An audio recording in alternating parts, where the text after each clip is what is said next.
Benzene, simplest organic aromatic hydrocarbon and parent compound of numerous important aromatic compounds. Benzene is a colorless liquid with a characteristic odor and is primarily used in the production of polystyrene.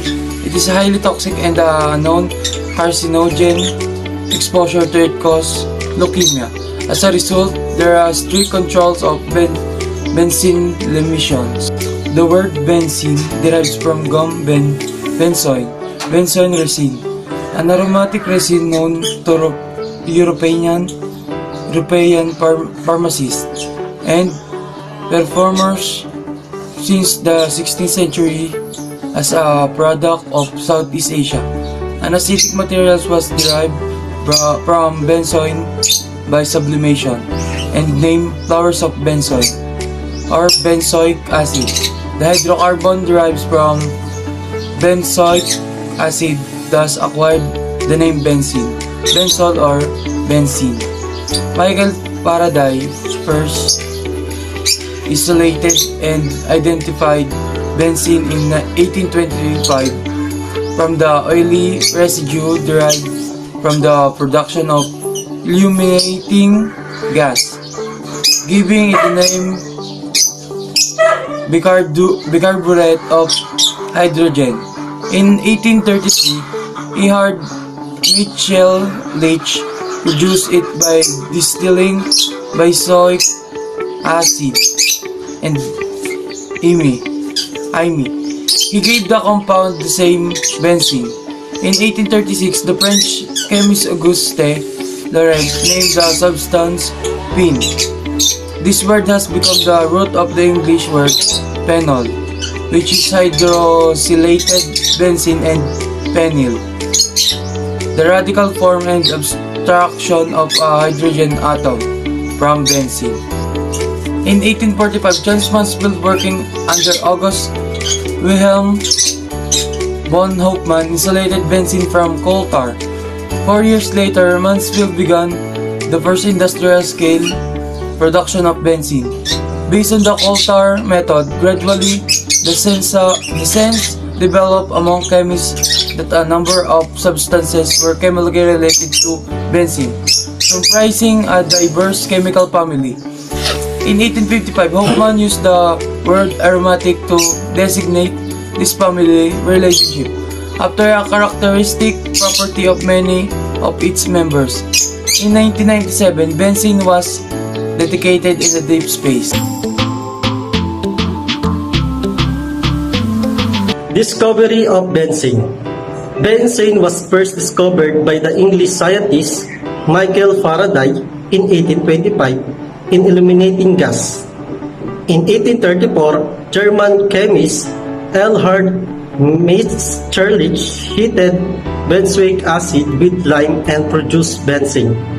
In 1845, German chemist A.W. von Hofmann isolated benzene from coal tar. The structure of benzene has been of interest since its discovery.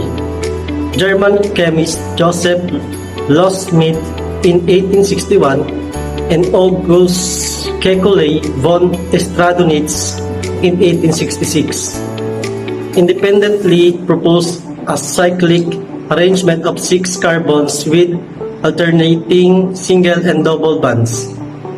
Kekulé subsequently modified his structural formula to one in which oscillation of the double bonds gave two equivalent structures in rapid equilibrium. In 1931, American chemist Linus Pauling suggested that benzene had a single structure, which was a resonance hybrid of the two Kekulé structures.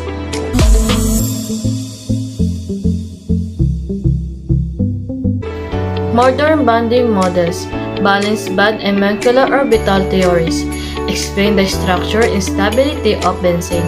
In terms of the localization of its electrons, where the localization in this case refers to the attraction of an electron by all 6 carbons of the ring, instead of just 1 or 2 of them.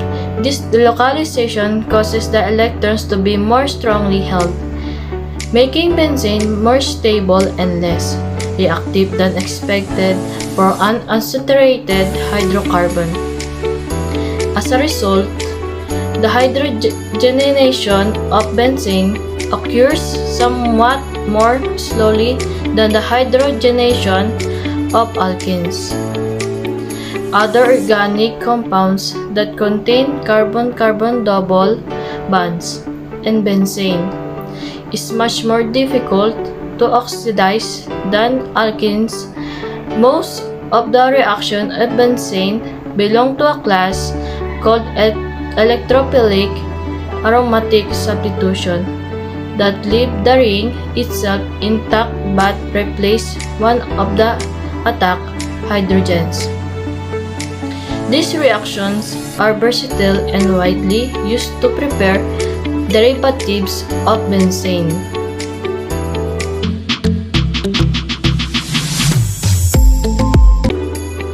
Uses of benzene. At one time, benzene was obtained almost entirely from coal tar. However, since about 1950, this method have been replaced by petroleum-based processes. More than half of the benzene produced each year is converted to ethyl benzene, then to styrene, and then to polystyrene. The next largest of use of benzene is in the preparation of phenol. Other uses include the preparation of aniline for dyes and dodictyl benzene for detergents.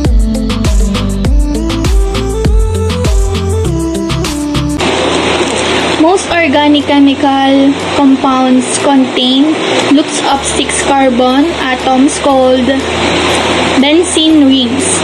The 19th century German chemist August Kekulé claimed to have pictured the ring structured of benzene after dreaming of a snake eating its own tail.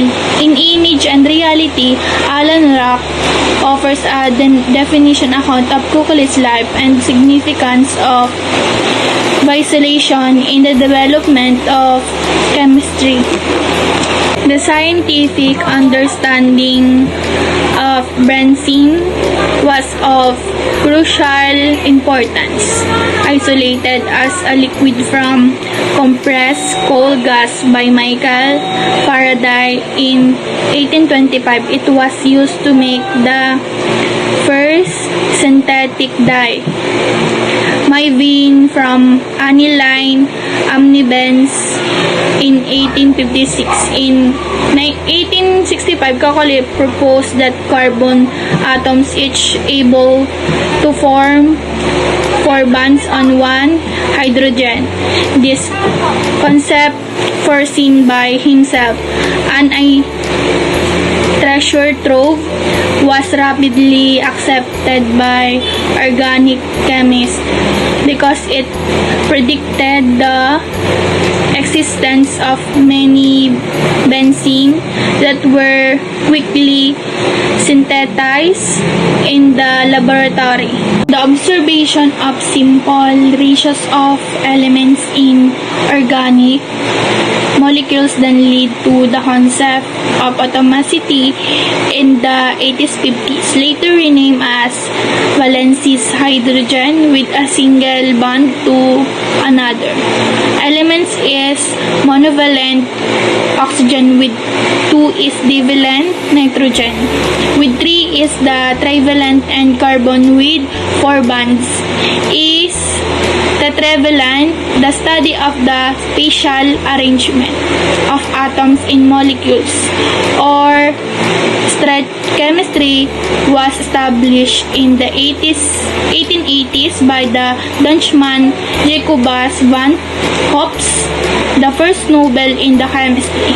The books includes the large cast of scientists, often at loggerheads, who work mainly in the Germany, France, and Britain. A chapter is devoted to German chemist Hermann Kolbe, a firm believer in the Berzelius electrochemical dualism and the critical and structural form by molecules. Kolbe attack Kekule's wall fantasies without any real basis and dismiss Van Hoops and hits Madhouse. Another chapter focuses on the Hermann Kopp, a German chemist, historian, teacher, and friend of Kekule's, who in 1886 published this playfully advocates importance of the imagination as devising molecular structures such as featuring carbon atoms dancing ring around the rosy in the benzene, and was respectfully referred to by Kekules and other chemists. Even so, as Rock concedes, Kekule's attempt at a visualization for the benzene ring was unsuccessful. He depicted the carbon atom as a sausage with 4 single bonds along its length, which required awkward manipulation to form a symmetrical ring. Kekule abandoned the sausage in 1867 in favor of a graphic formula closer to the modern ball and stick depiction, which derived from the work of Scottish chemist Alexander Brown. Such visualization of the microworld is now commonplace. Yet the role of visual thinking is the scientific mind of not universally accepted. For scientists, mental image may seem downright embarrassing, such as rock. But for Kekule, as this subtle and penetrating study showed, dreaming image translated into chemical reality.